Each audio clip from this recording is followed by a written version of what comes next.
Dapat. Dapat. Halo, selamat siang Pak Hasan. Selamat siang. Gimana Pak hasil tanggapan dari penyidik terkait pemanggilan permintaan keterangan dari saksi Ya, terakhir? jadi terima kasih untuk Pak Lambok dan rekan. Tadi kita ketemu untuk yang keberapa kalinya, hampir 2 tahun ini kita sudah follow up kasus pengeroyokan ini, di mana kita lihat hasilnya masih belum ditemukan barang saksi atau bukti. Padahal jelas di video itu orangnya ada semua yang melihat kejadian pengeroyokan itu.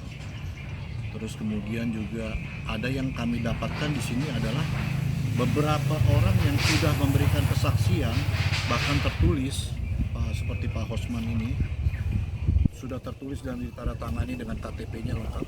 Itu pun akhirnya tidak mengakui melihat kejadian, melihat pun tidak. Padahal dia yang lapor ke Bu RT, dia yang lari-lari lapor ke Bu RT, tapi sekarang dia bilang tidak melihat kejadian. Itu yang anehnya kita lihat. Terus yang kedua adalah di mana bulan Mei itu ada pemeriksaan saksi pemilik rumah, itu juga di mana keterangan yang diberikan dengan BAP berbeda. Itu saya ketahui setelah orangnya ketemu saya dan saya tanyakan, dia bilang kok beda ya antara keterangan yang diberikan dengan BAP. Lalu saya minta penyidik untuk memeriksa ulang, yaitu Pak Sus, atasannya saya minta periksa ulang. Jadi akhirnya diperiksa ulang oleh Pak Sus dengan keterangan sesuai BAP, sesuai keterangan yang diberikan. Ada pengeroyokan, pemukulan, pencakaran, dan lain-lain, penyeretan sepanjang jalan 100 meter. Nah, tapi sayangnya BAP di SP2HP itu tidak pernah keluar. BAP ulang itu tidak pernah keluar, entah kemana. Sampai terakhir saya lihat pemeriksaan Pak Hosman ya, saksi, itu juga tidak ada pemeriksaan Bu Nancy ya, yang pemilik rumah. Itu tidak ada. Itu yang saya heran. Gimana tuh Pak kira-kira tanggapannya?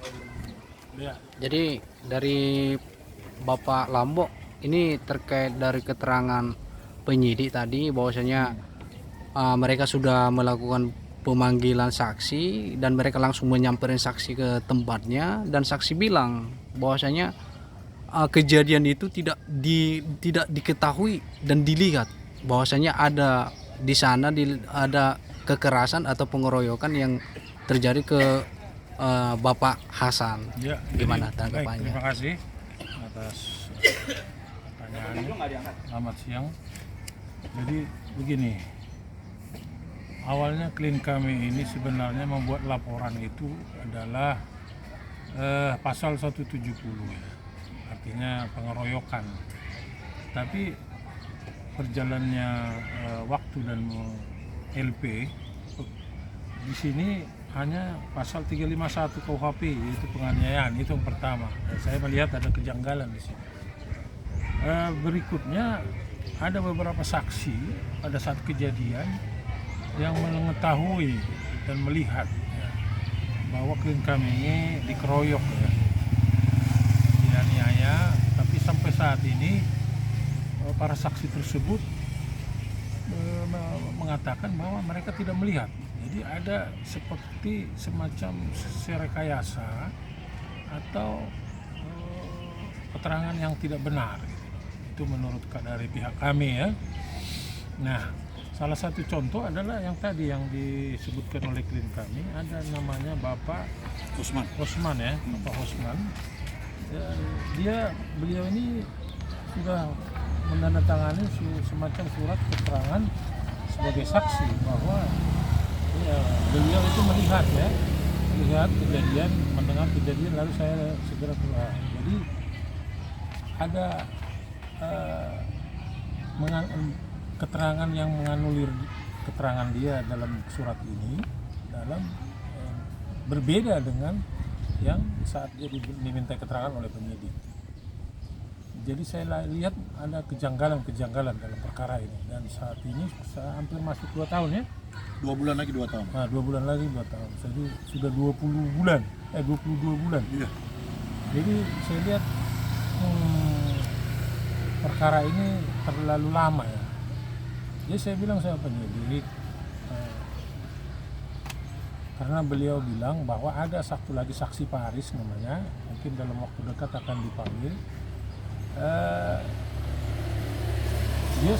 Dia nanti akan ditanyakan apakah ada melihat kejadian tersebut. Nah, kalau misalnya dia juga menganulir atau membantah sebagai saksi melihat kejadian, kami minta kepastian hukum supaya nanti digelar perkara, segera dikeluarkan surat pemberitahuan apakah perkara ini mau dinaikkan penyidikan atau sebaliknya, dan apa alasannya, karena kami juga akan melakukan upaya hukum baik melalui surat menyurat kepada atasan mereka, Polres maupun Polda ke Mabes, ke Propam, supaya perkara ini juga segera dilanjutkan lagi gitu loh. Jadi artinya kami tidak menerima perkara ini apabila dihentikan, karena berdasarkan kejadian yang dialami klien kami bahwa dia benar-benar dikeroyok dan dianiaya. Jadi kami meminta kepada aparat hukum untuk memproses perkara ini dengan sebaik-baiknya, dengan sesuai dengan aturan yang berlaku, dan apabila ada keterangan-keterangan yang tidak benar supaya pihak penyidik bisa meluruskan ya. Karena apa? Keterangan palsu ini juga bisa dikenakan pidana ya. Kalau terbukti nanti para saksi ini mengatakan yang tidak sebenarnya, dia dapat dipidana. Jadi ya kami akan melakukan upaya hukum itu. Siapa-siapa yang keterangannya tidak benar, kita akan laporkan memberi keterangan tidak benar. Bisa dipidana itu ya.